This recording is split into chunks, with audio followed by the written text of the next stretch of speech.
Alors Bruxelles, Darla, Barcelone, c'est un lieu d'échange. Et le forum constitue à la fois une richesse intellectuelle, puisque les gens viennent de tous les horizons, mais aussi un guide de bonne pratique.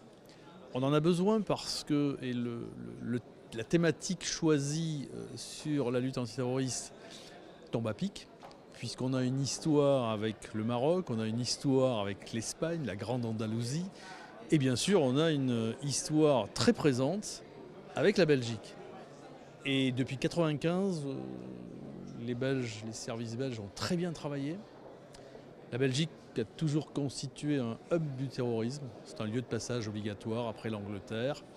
Et les derniers événements qu'a connus la France, qu'a connus la Belgique, viennent nous rappeler de façon très brutale cette nécessité de coopération en échange d'analyses, en échange de thématiques opérationnelles, d'harmonisation des législations et bien sûr le souci de travailler en commun, d'anticiper au mieux et de neutraliser préventivement les quelques personnes nuisibles qui viennent, se déplacent de très loin pour commettre des attentats.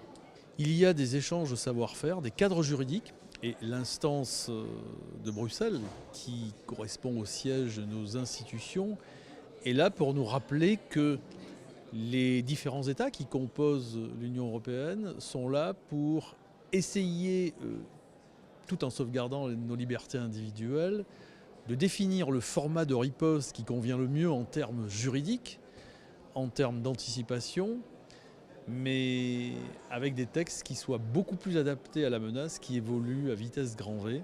L'expérience des uns a nourri le savoir des autres.